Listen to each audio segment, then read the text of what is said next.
Once upon a time, a hungry man from China ate his soup, his bat soup. And now we can't leave our houses, we can't buy toilet paper, and we're going into an economic depression. Well, it's March 2020 and every single apocalyptic book and show ever is now our reality. However, for once, staying inside can save lives. And stress eating and eating out of boredom is becoming very real. And so is not getting anything to eat because people are raiding stores. It might not be like this where you live, but where I live, in this particular part of America, you cannot buy canned goods, you can't buy eggs, you can't buy meat, there's no chicken, no toilet paper, running out like all paper goods.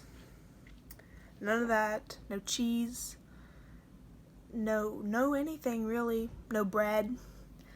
Because there is nothing in stores anymore, my recipes that I'm going to be making today are inspired by foods that require very little ingredients. And while I may be speaking kind of lightly about this is a global pandemic and it's causing a lot of issues, so please stay inside, stay safe, stay healthy, and eat some snacks. So today for the first two recipes that I'm making, they're both like breakfast protein ball things, and they use a lot of peanut butter and oats, which I have a lot of. So I got ready and I'm making my first recipe. So I added 1 and a little bit extra cup of oats, and I didn't have the coconut flakes or the chocolate chips. So I looked for something that resembled that, so I was looking for almonds. But then I realized the only almonds we had were wasabi and soy sauce, so I put that back and I decided to just get out some peanuts.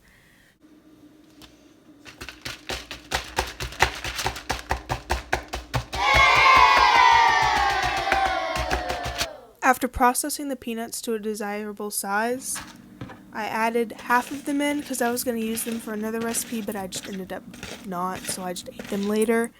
And then I added some peanut butter.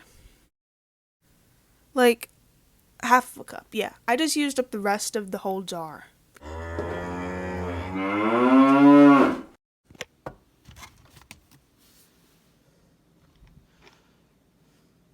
So the recipe called for flaxseed, which I also didn't have, but I found sunflower seeds, and they were expired. But I guess that's okay?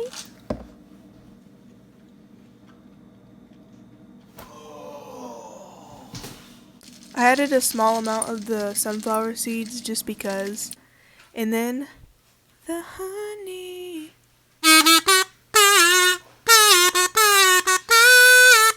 So I started to add the honey, but it called for the recipe called for 3/4 of a cup, and that clearly wasn't getting me anywhere, so just using a spoon.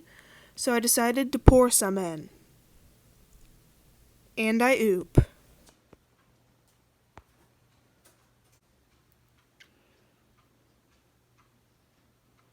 After spooning out as much honey as possible, I moved on to the chocolate chips, which we don't own any chocolate chips for some reason, so I just got out some chocolate that I had gotten for Christmas and started unwrapping that to cut into pieces that would be like mock chocolate chips.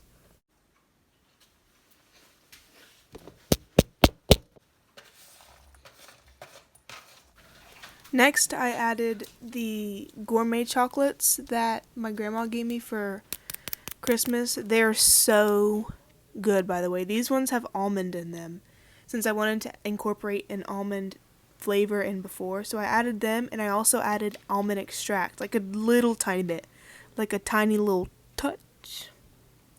There it goes. Almond extract tastes really good, by the way, so just saying. And then I added vanilla extract, which it just literally just dribbled down the sides, which I recognize right about here. But yeah, and then I mixed that all together. It was really sticky because of all that honey, so I had to scrape all that off. And this is how it ended up looking. So I went ahead and I popped that in the fridge to set for about 30 minutes. Didn't even notice, no punches left to roll. The recipe called for me to use a food processor to grind down the oats, but the food processor was like really dirty, so I had to wipe it down first, which was gross, and then put it back together again. Hold it real quick. And I couldn't figure out how to work it, so my mom had to help me figure out how to lock it so it would work, and we got it to work. Scary. This recipe, which is for peanut butter versions of what I just made, calls for 1.5 cups of oats. So I ground the oats until they created a consistency similar to that of flour. Once the oats reached flour consistency, I went ahead and I added this huge mound of peanut butter, which was 3/4 cup of peanut butter. I honestly don't know how much honey I put in. Maybe like 1/4 cup? Yeah. And then I began to blend it, and you can already see towards the end of this clip right here, the consistency it started to make, and it looked good. Like, look at that, wow.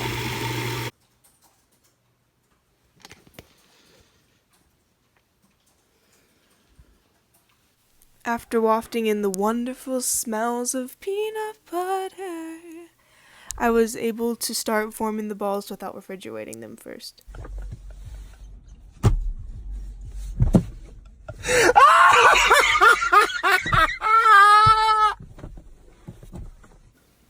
Once I finished the peanut butter balls, I put them in the fridge to chill and set. Meanwhile, I got out the other batch to form into balls and also put them with the peanut butter ones. If I was you, I wanna be me too. I wanna be me too. Once I finished them all out and got them into the same box, I went ahead and I put the lid on and I put it in the fridge, and it was time for lunch. So I had a wonderful lunch of chicken, carrots, cucumbers, peppers, and of course, hummus. Period. Look at me, healthy queen. So now we're moving on to our final recipe of the day, cheese puffs. So I was trying to find and see if I had any almond flour, and I ended up dropping like everything in the process, but it turns out I don't have any almond flour, and I couldn't even find all-purpose flour for a second. But then I tried this, and I looked inside, and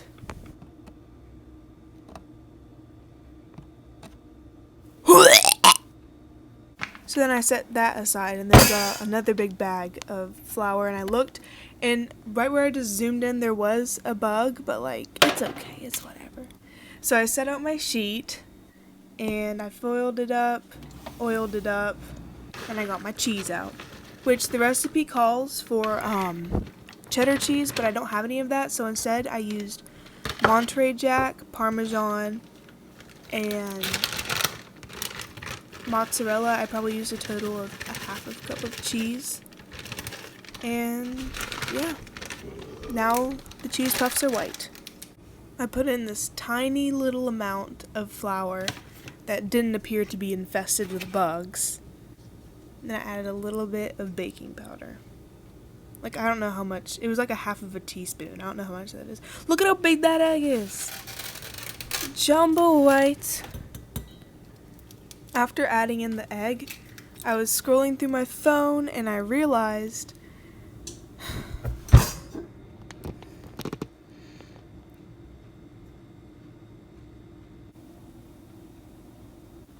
I was supposed to use parchment paper.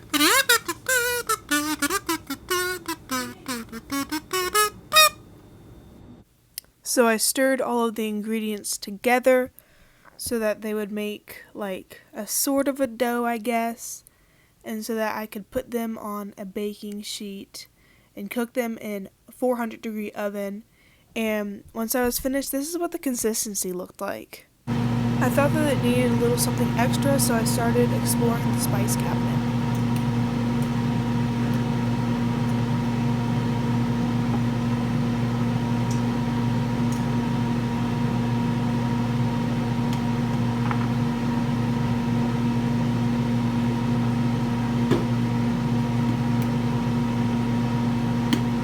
I have no idea what tarragon is, but I decided that that was like really good smelling. To be safe though, I just added some pepper and some garlic powder.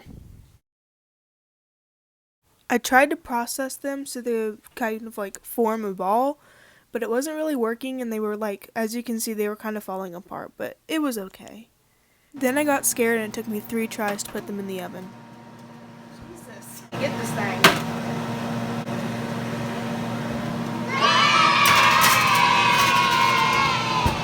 I then set a timer for 8 minutes and then set my stopwatch. I checked at 8 minutes and it still needed some more, but I could smell them and they smelled so good. Yes. Then finally I took them out. Alright, so this is the peanut butter ball, the cheese puff, and like the oatmeal chocolate chip thing. So first I'm gonna have this.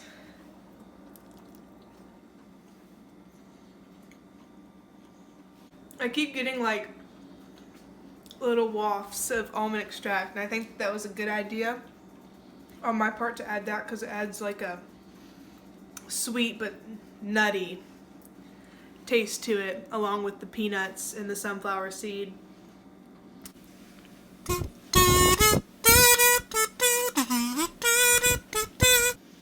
Overall, if I were to change something about this, I would probably find a way to make the oats smaller.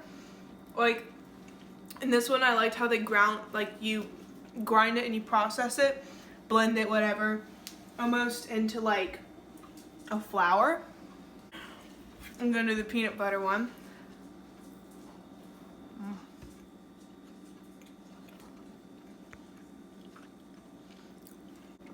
It has a much better consistency, or like a much smoother texture on the inside, because I'm not having to bite through those oats. And for that one, there's only 3 ingredients. It was oats, peanut butter, and honey. So this is supposed to be like the original recipe that I'm gonna put down in the description. It's supposed to use cheddar, so this is supposed to be more like an orange color and look more like a traditional cheese puff that Cheetos makes. But because I used Monterey Jack, Parmesan, and mozzarella, it has a lighter color, and I also added pepper and garlic powder. I feel like it's better when it's hot. It's really good. I think it's best when it comes straight out of the oven and it's hot, because now it's kind of like room temperature and it's not. But I mean, it's cheese. I can see myself having this recipe pretty often. And I don't even really like Parmesan cheese that much, and this tastes pretty good.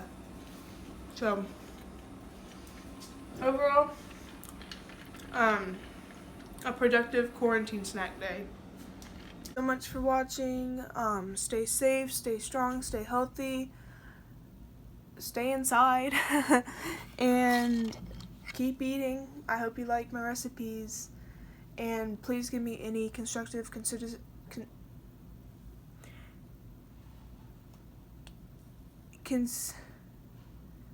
okay, not going to school is like, you know what I mean. Okay, bye-bye. Chocolatey deliciousness.